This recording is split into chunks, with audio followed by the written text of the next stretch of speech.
just this little 4-note box shape gives us an excellent opportunity to be able to play pentatonic scales across the entire neck in a way that's simple to learn and remember. But there's something even more fundamental to get from this, which is how to make your pentatonic playing sound good in both major and minor. To me, the home base for this little pentatonic box is here on the 5th and 7th fret. Kind of in the middle of this big A minor pentatonic box. Why does a pentatonic scale have 5 notes, but this box only has 4? I'm counting that you can bend this note, what we'll call the bendy note, up to the last note. But we'll actually use that note to transition between these little box shapes in different octaves. So really we'll have the 4-note box, and then it has this one more note sticking out at the top. There's this thing with relative major and minor that we'll see as we go, but we'll start with A minor, because guitar.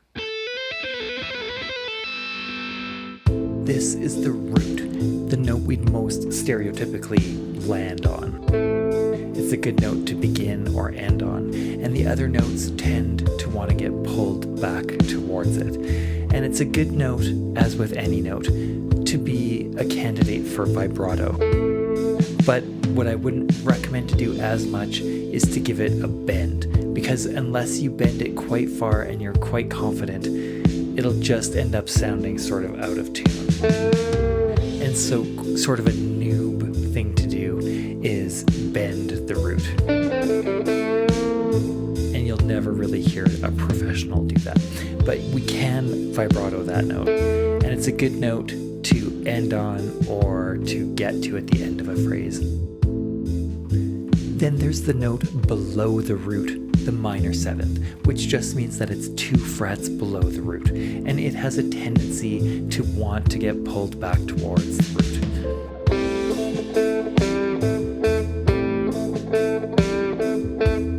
Then there's the note above the root, which is the minor 3rd, kind of the sweet but sad sounding note of the chord. And this note is quite stable because it's in the minor chord, and so you can just leave it hanging, or you can resolve it back down to the root, which it does have a tendency to want to do. And this note, you can give it a little bit of a bend, and usually there's this sort of rock and roll or blues inflection that people will do, which is that you play the note not bent, and just near the end of the note, you give it a little bit of a bend, probably no more than a 1/4 step. And then the thing is, you don't really want to hear it going back down, you just want to hear it going up. And so at the end of that, we'll give it a stop. And so that's the kind of rock and roll version of the minor 3rd, with a little upward inflection at the end. Then the next note is the perfect 4th above the root. And I think this note actually sounds good just hanging out over a minor chord. But typically it wants to go back down to the root. But the real fun of this note is that if you bend it a little bit, you get towards the blue note. And if you bend it a whole step, you can get back up to the next note of the pentatonic scale, the 5th. And so you have a range between the in-tune 5th and all these kind of slightly out of tune inflections of the blue note to play around with. And so instead of sounding sort of weak like some of the other notes, this note is really fun to bend and sounds good. And so I'll even call it the bendy note. And so we have the plain old perfect 4th, sounds good, kind of wants to go back to the root. And then to me, the stereotype lick of all rock and roll licks is to start on the root and then walk up to the bendy note. And then once you get there, you have some fun. And then you make your way back down to the root. So a prototypical lick might go something like. And with just that outline of a lick, you could do any number of things.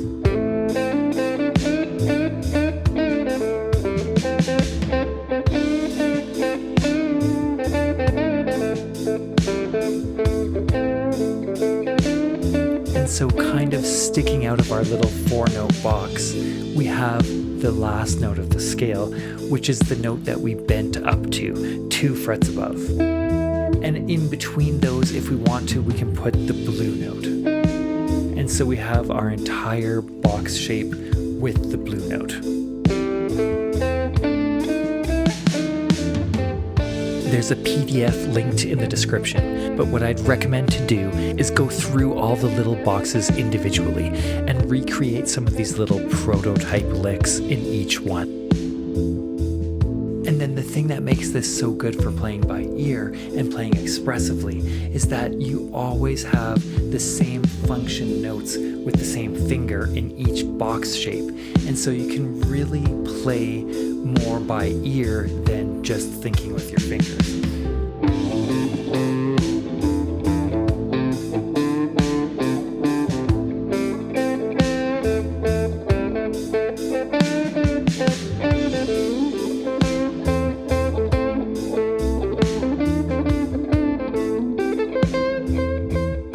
To connect the little boxes, we just need to get oriented around one of them, and then from there we can use this other note as a bridge to the next box, and so we get this 2-note, 3-note pattern. Wherever there's a root, we can plug in the pattern.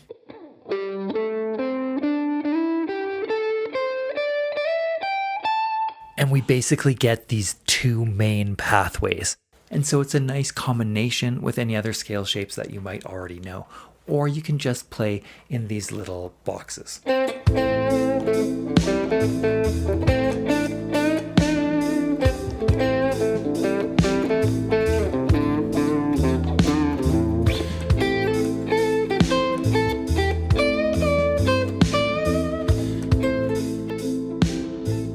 Guitar players are often more used to playing in minor, and so playing in major can feel a little awkward.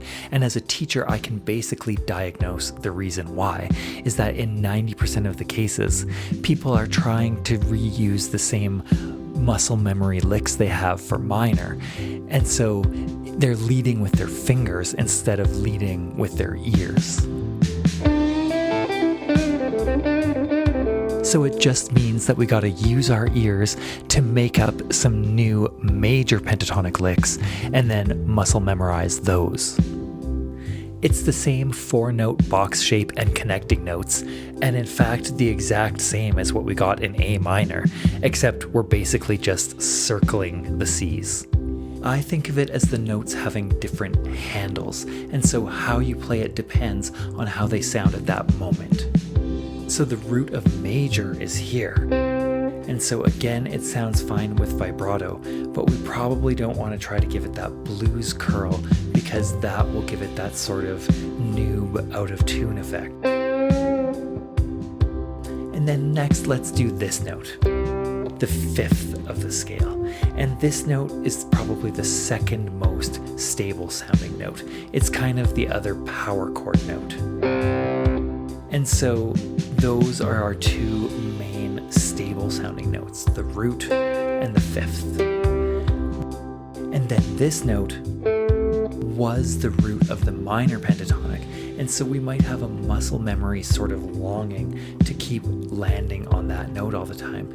But if we use our ears, in the major context, it's the major 6th, which isn't a chord tone, and so it tends to want to resolve up or down. It doesn't have to, but just be aware of that tendency to either be on the way up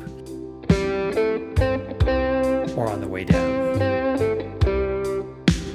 And then we have what was the bendy note in the minor pentatonic, and lo and behold, it's also a good bendy note in the major pentatonic, because if we bend it up a whole step, we'll get the major 3rd note of the pentatonic scale. And if we bend it up a little less than that, we'll get a sort of bluesy inflection, sharp 9 or minor 3rd type note. And if we don't bend it at all, we get the 2nd note of the scale, which we might call a 9.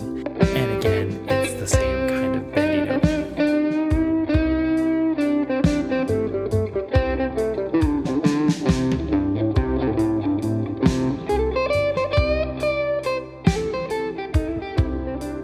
the same thing with the connecting note, which leads to the exact same two pathways we found with the major pentatonic because of the same notes, but totally different handles or what the notes do. And so we can do the same idea of playing a bunch of little prototype licks in each one of these box shapes, but now we're thinking of it as being in the major mode, with this note being the root and the other notes gravitating back towards it.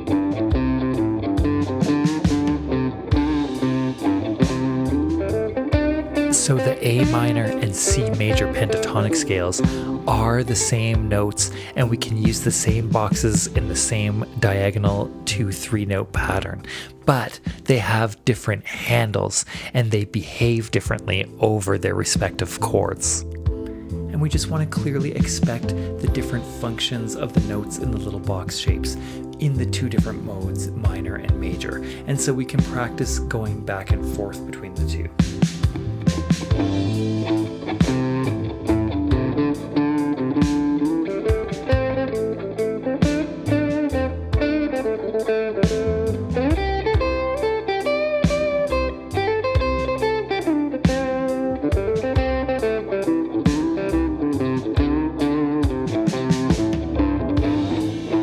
Connecting these shapes makes even more sense if you understand how octaves work on guitar, which is what this one is about.